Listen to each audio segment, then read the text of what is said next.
Hello again, it's Priscilla Batzell in Spring Hill, Florida at Expressionist Art Studio Gallery in the backyard. And this is a 12 by 16 inch canvas. And this is a Schmutz tool, my number one tool, my number one Princeton Art Tool Catalyst spatula. And these are my colors that I was using earlier. And I think what I just want to do is squeeze a bunch of other things in here without mixing them too thoroughly, and find out what I get from doing that. I want that Prussian blue.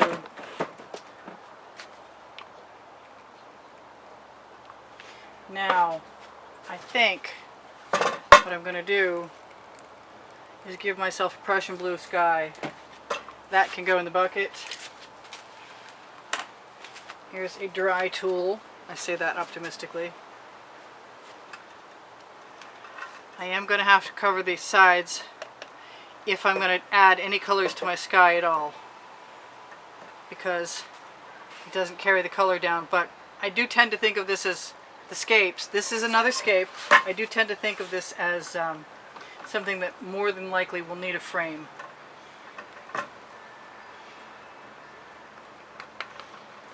Now, I've never really, that I recall, correct me if I'm wrong, I don't think I've actually ever started with a completely Prussian blue sky. And what I want to do, maybe some of the snow scenes, I'm not sure. Maybe what I want to do is add some of that purple that sells up. Now, this is an OXO omelet turning spatula, best paint spreading spatula tool around, in my opinion. Other people may have a different opinion, but I've seen quite a few other artists use them since I started.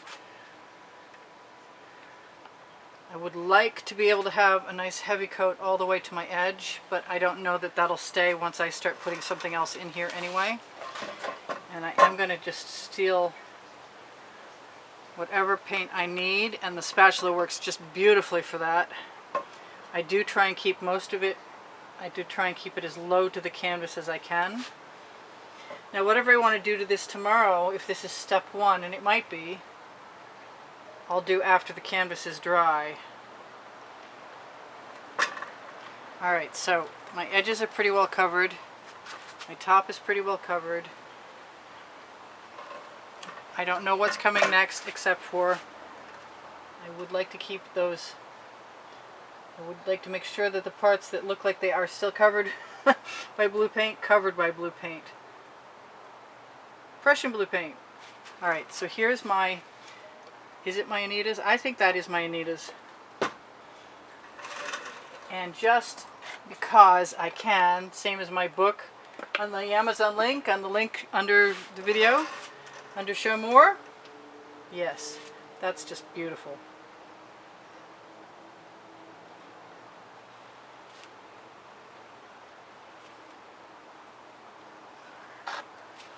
And because I see marks in my sky, even though they might go away, I'm going to go up here and throw just a little bit of color in there. Bring it down here. Use the colorful version to cover that edge. I really wanted to do this, actually, a lot. And I liked it with that purple a lot, too. I don't know, I think I have more than enough paint, and I'll probably cover some stuff that I like. I like that purple right there, and that's where I want it to be. You can scrape your canvas right off with a spatula while it's still nice and wet. I have been known to do it myself. The Prussian blue just basically swallows any other color. It takes a little time to get adjusted to it, to figuring out how strong it is. And I am taking the time I want to take with my sky because I really, really love skies. I don't think I'm the only one. Oh boy, I hate doing that. I don't want to eradicate all that purple. Matter of fact, so much so, I'm putting it right back in. and I know it'll pop, and I love the way that looks. And I could leave those marks in the sky and they would look like clouds. I say that, but then you can't trust me, you never know.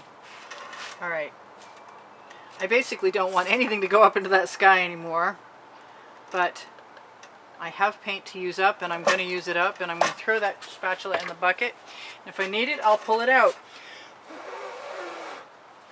Alright, so here goes nothing. I'm missing copper.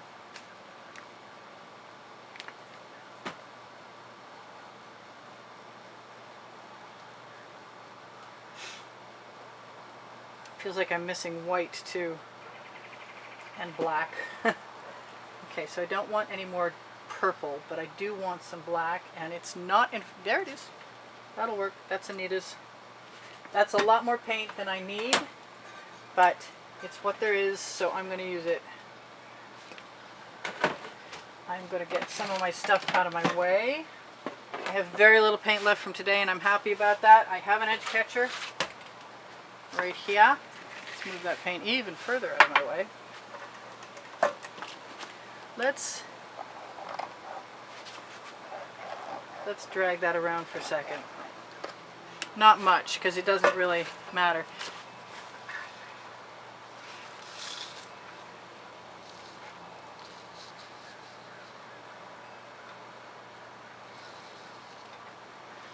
Gonna rock that edge catcher. Flow that paint right down.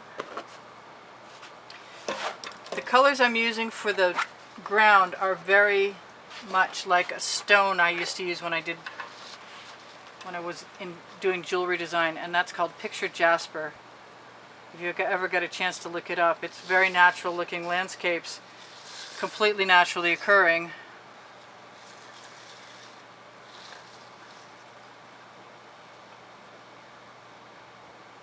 About the time I get that to cover that little spot right there. Usually I will take my paint off the edge catcher, and maybe I will, just because I can. The name of my book. Oh, the second book is out. We published Volume 2, Fluid Acrylic Art, Abstract Art, Unlimited Possibilities. It's on the Amazon link. Alright, so I'm just going to go for it because I can. And once I get a pool of paint down there, I can also throw it back up again if I want to. I'm going to rock the bottom edge so that I get paint on it, flow it down, so when I throw it back in again, I get an entirely different section. That's cool, that bubble just popped. Now I kind of want to see what I've got, which is neat. There needs to be a moon in the sky, in my opinion. I'm not sure if it should go in tomorrow or not. It might bleed out now if I do. I'm going to grab another spatula, pick up my spare paint, and put a few rocks in wherever they happen to land. Right there is fine. And now I'm done with that edge catcher and that spatula, I think. And all that's left is for me to show you guys to torch. There's not going to be a part 2 unless I decide that I need cactus. But I keep moving my torch on myself.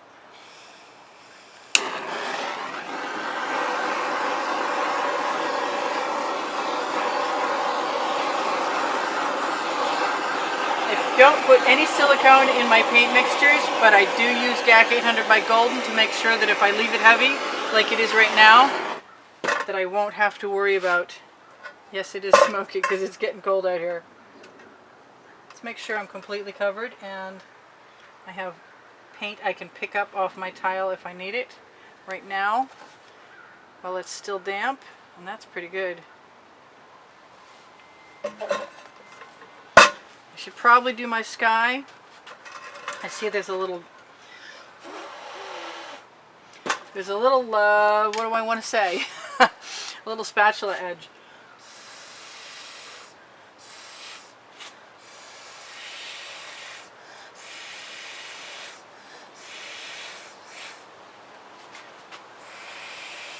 Someday I'm going to figure out how to fix those edges.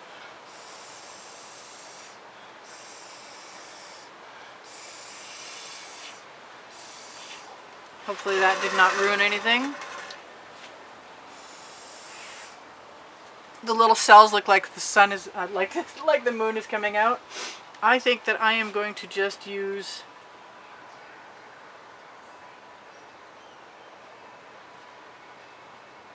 a few drops of paint and add a moon. And usually when I add a moon, it means I want to add some moonlight. So I'm just going to dip right into that moon and put the tiniest little edge.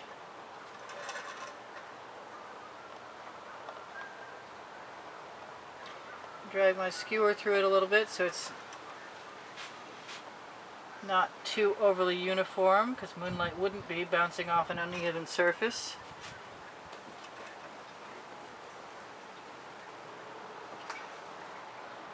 And I can add some dimension to things if I just drag a few lines out.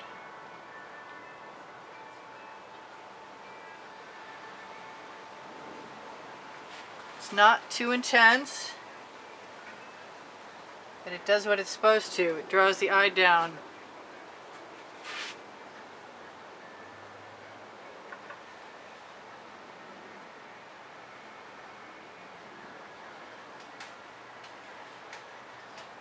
I gotta be careful. I wind up with some kind of face in my... Oh, that was schmutzy. Let's grab a dry skewer.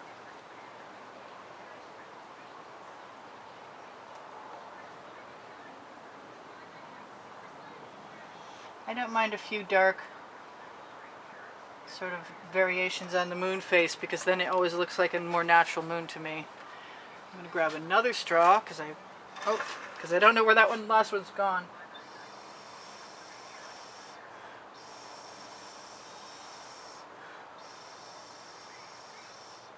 It's now a blue moon.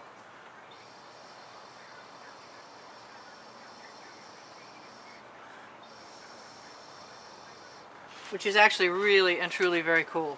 And I can put a little coating of white pearl on that tomorrow and probably be pretty happy about it. So that's Moonlit Desert. And thank you guys for joining me. Please share my videos if you get a chance. It helps me out. Subscribe, or when you share to people, suggest they subscribe. I could use 85,000 subscribers, and it's been a couple of months since I managed to get even... Anyway. Never mind any of that. Give me a thumbs up if you wouldn't mind. Thank you very much. Thank you for the contributions and all the nice comments. If you want to get into the monthly drawing, it's a $10 minimum, and you can find the contest, you can find the drawing on the end screens. That's a floating rock.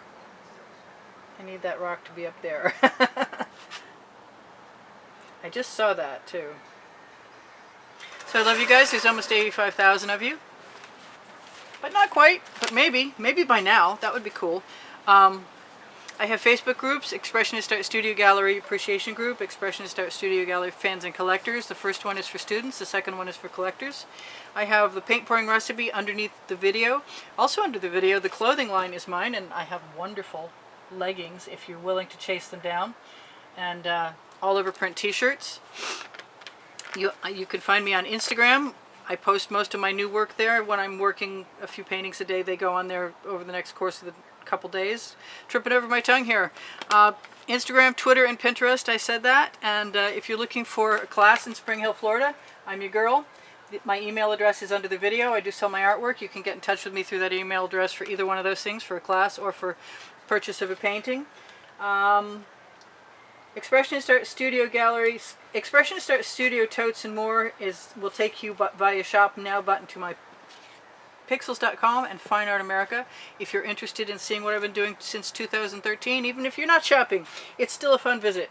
So I love you guys, and I told you that. And that was a little quicker than I expected because I still got 55 minutes left. Excuse me. Wow. I still got 50. Yeah. I got 55 seconds left. And I'm going to check this sheet. Nope.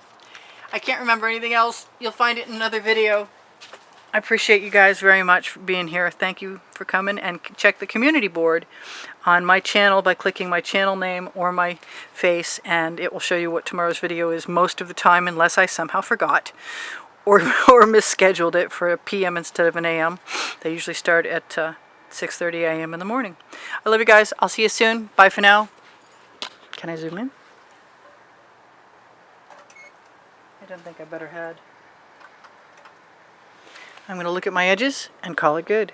You guys have a good night. Bye for now. Priscilla out.